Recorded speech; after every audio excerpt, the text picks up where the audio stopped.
Welcome to First Take on a Monday morning. Kendrick Perkins, Brian Windhorst, Stephen A. Smith, Amina Smith here with you. And guys, look, I was looking forward to being with everybody. Stephen A., you left me here all by myself in New York. At least Perk and Wendy, they got an excuse. I'm just here by myself, man. What's going on? Well, first things first. First of all, to my brothers, it's good to see y'all, Wendy and Big Perk. To you, Amina, you know how special you are to me. Had I known ahead of time that you were going to be there, I mean, I would like to say I would have made concessions, but you see the background. You see where I'm at, right? You see where I'm at. So I would just say I heard it's still a little bit cold up there, but I will be there the rest of the week. I will be in the city. I'll be back.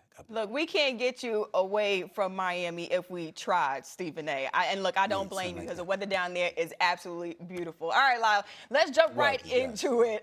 If you weren't interested in the NBA All-Star Game before, last night might have made you a believer. The NBA debuted their all-new All-Star Game format Sunday night. The effort was seen all throughout the tournament. 3 out of the 4 games came down to the wire, which made for must-see TV. Team stars made up of young talent like Anthony Edwards came out with the win in the final game over the OGs, and Ant-Man says he can get used to this new format.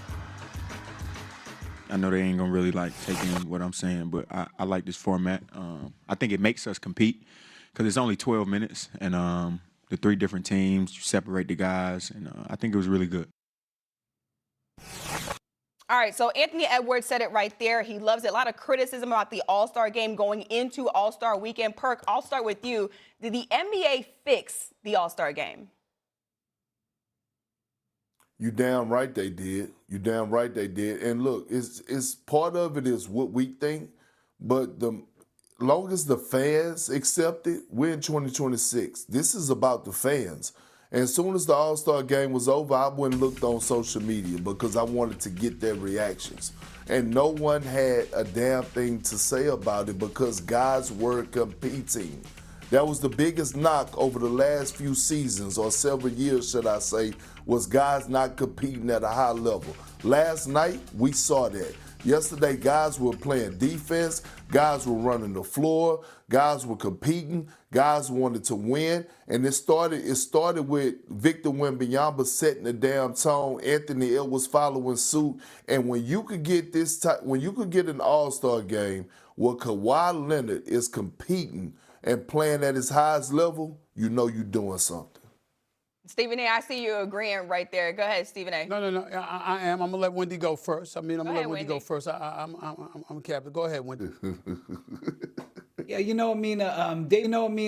David Stern used to say that, whenever there was a big problem that the NBA was facing, that you would rely on the greatness of the game of basketball and the greatness of the talent that was playing in the NBA. And that's essentially what the NBA did here to solve this problem, or at least go a long way to solve the problem. They had to do some things. Number one, they had to create 2 NBA teams. One, they called it Stars and Stripes, but really, Amina, it was olds and youngs. Okay, they put the young guys on one team and the old guys on the next. Okay, then they leaned on the patriotism thing by saying world versus the United States, and they did something important. They put the young guys in the first game because they knew that the young guys would potentially have more, they would react to that situation more. But even with that, they still needed one more thing. They still needed the players to care. And Victor Wembanyama did it. The world team did not have their best squad, guys. Shai Gilgeous-Alexander was out. Giannis was out. And you look at Doncic and Nikola Jokic only played 5 minutes, and then they shut it down. But they had Victor Wembanyama. And Victor Wembanyama arrived in LA and said, I'm going to care about this, and I'm going to make everybody care about this. And they had the youngs on the other side. So Stephen A., when Wembanyama came out from the opening tip and scored the first 5 points, and they actually ran a play off the jump ball. You ever seen a play off the jump ball in the All-Star game? And they also made it 12-minute games. So urgency was forced. So they had to set this recipe to get everybody engaged. But once they were engaged, the greatness of the players and the greatness of the game came through. We still need to work on it. The olds ended up playing 3 straight games, and they were gassed by the end. We're going to work with the format. The world team didn't have their best squad, but Everybody came together, the management, the international players, the youngs and the olds, and gave us a great Saturday afternoon of basketball. Wendy, let me tell you something. They don't need much work. We got what we've been asking for. Effort. That's all. Mm-hmm. If they had been giving us this effort, none of these changes would have been necessary. I don't have a problem if you go away from this particular format in terms of three players, or three teams rather, and you go back to a one game for 48 minutes. I don't have a problem with it. All anybody was asking for was effort. And yes, you can thank Wembanyama because he showed up, scored the first 5 points. He was making his presence felt and letting everybody know, letting the world know. You know what? People may have been lackadaisical in the past. That ends now. We're going to take this seriously. And major, major, major props to Team USA, you know, whether it's the Stars or the Stripes responding the way they did, whether it was De'Aaron Fox hitting the game winner, whether it was Steph Curry on the sidelines cheering, whether it was LeBron James doing his thing, who had a good game, all right, who ended up accumulating about 15 points and played with effort and making his jump shots. Kawhi Leonard looked like a superstar. I mean, my God, if he could do that for the Clippers come playoff time, we might be having a different conversation. This brother was sensational. You saw that. And, of course, Ant-Man, my absolute favorite player in the NBA, him and Steph Curry, put on a show as well. But in the end, what it comes down to is the effort. They hustled on defense. They fought for calls. They scrapped for rebounds. They were doing all of these things, and that's all you were asking for. You weren't even asking for the kind of effort that you're going to get during a game, certainly not during the playoffs or anything like that. But what we were saying was, damn, we see y'all playing in the summertime working out, and y'all play harder than you do for an all-star game. That is utterly ridiculous. And so whoever was the provocateur, the impetus for what we saw Sunday night, major, major props to them. We can give it to Wembanyama. We needed somebody from international play. When you say USA, you know that patriotism is going to kick in because you know the other teams are going to go against you. They're going to do what they can to beat you, to embarrass you, et cetera, if you're lackadaisical. What USA reminded, whether it was the Stars or the Stripes, yo, this is where basketball is at. Y'all come over here to play. We don't go over there to play. Remember who the hell we are. And that's all you were asking for. So guess what, Wendy? They don't need to, there's not a lot of effort that needs to go into fixing what we saw yesterday. It was what we saw prior to yesterday. We saw effort, man. We saw guys that actually cared a little bit. That's all we've been asking for, nothing more. And they gave it to us yesterday. Props to them. Yeah. They gave it because the game was set up in a way that forced them to give it. Ant Edwards didn't want egg on his face. If they could have done it without getting all of those, bells and whistles, they would have gotten it. But they had to set it just so. But even if they had said it just so and Ant hadn't responded to Victor setting the challenge, we wouldn't have got it. It took everything being set and Victor delivering and Ant answering and then the rest of the team following him. It took a lot of cooks in the kitchen to create that dish, but the dish was good.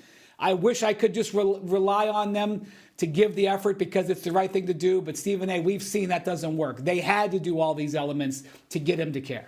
I'm not saying they didn't. I'm simply saying that what we saw yesterday is it worked. That's what we got. So we're good with it. That's all we wanted. That's it. That's all I'm saying. Look, guys, you had Wemby that set the tone. You had Wemby that set the tone. You had an Ant-Man that won MVP. Kawhi Leonard exploded for 31 points in one of those games. Perk, I want to bring it back to you. Who stood out the most, though, on the floor?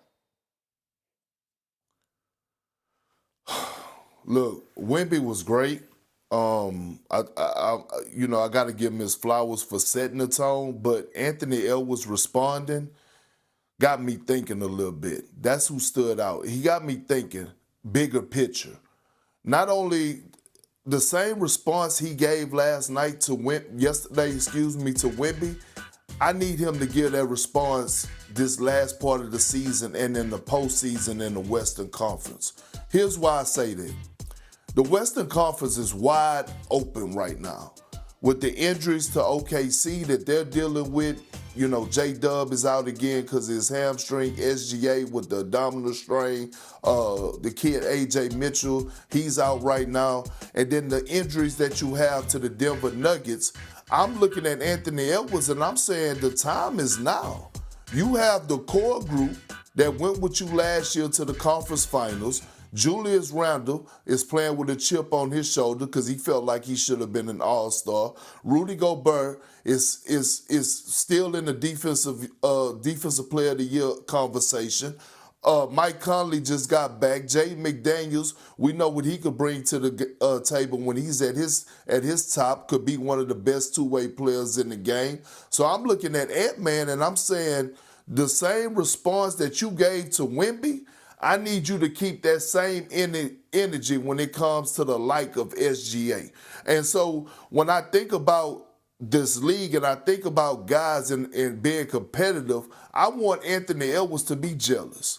I want him to be jealous of SGA. I want him to sit back and say, if you could do this, why can't I? I want him to go out there and capitalize on the moment and go get what's his, especially in a wide open Western Conference. You know, the Wolves are actually a fascinating team because, Perk, that they're actually in the top 7 in offense and defense. They're in 6th place, but they're in the top 7 in both. Like, they actually are probably a better team than what their record is. So what you're describing, I think, actually could happen, but it's going to be hard. I mean, my reaction from yesterday was Kawhi Leonard. Maybe a Clipper fan would dispute this with me because I don't have the chapter and verse of everything. But to me, the greatest moment for Kawhi as a Clipper was in that playoff series against Dallas a couple years ago where he had that game. I believe it was Game 6 in Dallas where he had a 40-point game. It was one of the most magnificent playoff games of the last decade. After that performance, I'm not sure there's been a better performance as a Clipper than this game for Kawhi. And I say that obviously because they're playing in the Clippers arena. And this has been an extraordinarily traumatic and disappointing season for the Clippers, but it has happened while Kawhi has played his best basketball as a Clipper. Over the last 6 weeks, he has been a top 3 player in the NBA. And over the last 6 weeks, the Clippers traded their 2 other top 3 players, 2 of their other 3 top 3 players. Now, they traded for Darius Garland, and that Darius Garland, if he gets healthy, could end up being a factor here. But it is amazing to me that the Clippers are getting the season out of Kawhi Leonard that they dreamed of since 2019, and they traded 2 players to reposition for the future. Because this guy is playing magnificently right now. And he came and showed how, when he is feeling right and he is getting elevation on that jump shot, my God, you call him, what do you call him, Perk, Baby Jordan or whatever? He has got elevation on that mid-range shot like he's Michael Jordan. And what an amazing display of his mastery of the sport yesterday. Well, let me say this. But he had no choice, Wendy. Go ahead, Perk. Go ahead, Perk. My bad, S.A. Yeah, he had no choice. To be honest with you, Kawhi Leonard owed the Clippers this. Like, this basketball that he's playing right now, he owed this to the Clippers. Hell, the last time he didn't play at this level in the Clippers uniform was the month of February because he's been injured. So now that he's available, I don't give a damn who the Clippers have traded away. I know what Kawhi Leonard needs to do. Stephen A., you done came on here plenty of times, and what have you called Kawhi Leonard? The worst what? The worst superstar in the history of sports. Yeah, so when you think about yesterday in his arena, in the Clippers hosting the All-Star game, you better show up and show out and get your feet hot. You better go out there and put on a performance. With all the news that's been circulating around the Clippers organization, with the whole thing with Steve Ballmer and Kawhi Leonard, about the money that he was getting outside of that, by the way, which I don't have a problem with. I'm always for the players getting max dollars. But again, he owed this to this organization. Couple of things. We're going to get out the way first. We're not going to call him baby anything. He's 34.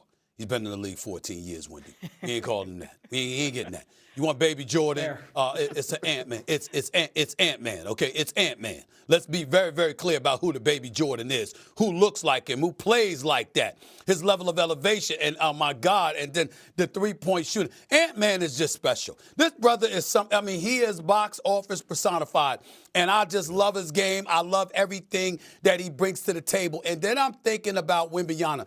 I'm so proud to have this brother in the league because think about what he said, and I want to read this quote to y'all where he said, think about this. This dude, he ain't been in the league but a minute. I want to push the great players of this sport to play in the All-Star game just as hard as I will. We'll see how it goes. But if they don't play hard, listen to this, if they don't play hard, I'll do it without them. Now, you see, when we talk about superstars, when you want that kind of attitude. You want that kind. We all know, Wendy, you alluded to it the other day. You said it. When you talked about how Kobe was around, he was holding cats accountable and shaming cats if they went out on the court and they lollygagged, okay? We wish other leaders had done that. They didn't do that. Wembanyama comes in and he does it. What does Ant-Man do? He automatically opens up, looks right in the face of America, in the camera, and the world, and said, give the credit to Wembanyama because, Victor, when he went out there playing the way that he played, we had no choice but to respond. That's what the man said. He giving credit where credit is due and putting you on notice. Why? Because he answered the call, and he knew that there was something that was missing. And to me, that's who stood out in the game last night. It was Anthony Edwards. It wasn't just because of his points. It's because of what he said afterwards. He said we had no choice but to respond. He gave credit where credit is due, went out there and performed, and just told you in the process, we had an obligation to step up and handle our business, and that's what the hell we're going to do. Instead of giving us lip service or trying to blame the media or the crowd or somebody else for how things have been altered and modified and strenuous effort has been put forth just to get them to give effort. The fact is, last night, we didn't have to worry about that. Keep the format the way that it is, or one game doesn't matter, Wendy. Like you said, you pointed out accurately, all those changes that were made was absolutely necessary. That's what got it to this point. But what we saw yesterday is exactly what we've been asking for. And the stars came out, and all you wanted to see was some level of competitiveness. And everybody stood up and responded. You saw cats actually playing a little defense. You saw cats actually trying to contest the shot. You saw cats playing basketball, not regular season, not playoff, but at least equating to what you do in the summertime. That's all we were asking for, and they finally gave it to us. It took them too damn long, but they finally gave it to us. And as if for Kawhi Leonard, let me say this. I'm not going to sit up there and applaud him. Let me be very, very clear. What he does on the court is not a surprise. When that brother is healthy, he is a superstar. He is spectacular. There is nothing to question about Kawhi Leonard, the healthy basketball player.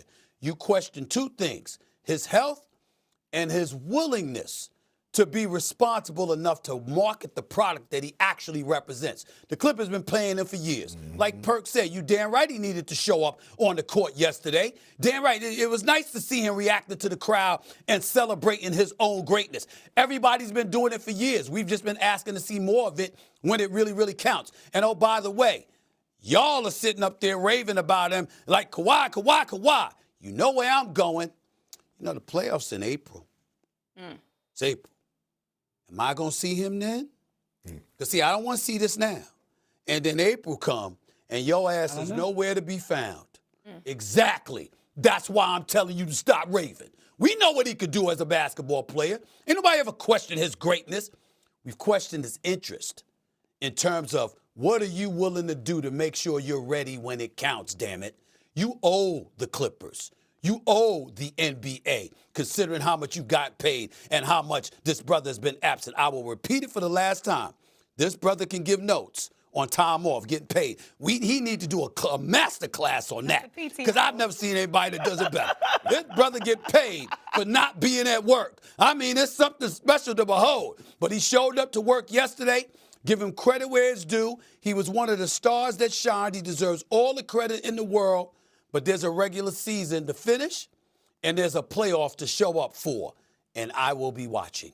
Look, Stephen A is right, but it's good to see Kawhi Leonard healthy and balling like how he did last night. Well, unlike the All-Star game, the dunk contest left a lot more to be desired. The dunk contest featured Lakers big man Jackson Hayes, Orlando's Jace Richardson, the son of legend Jason Richardson, Keyshawn Johnson from the Heat, and San Antonio's Carter Bryant. Johnson came away with the win after Carter Bryant couldn't land the third dunk quite like he would have wanted to after scoring a perfect score of 50 on the first dunk of the final round. So, guys, no one jumping over Kias anymore, no arms in the rim like VC. But Perk, I'll start with you. When you take a look at the dunk contest, a little bit extreme, but does it need to go?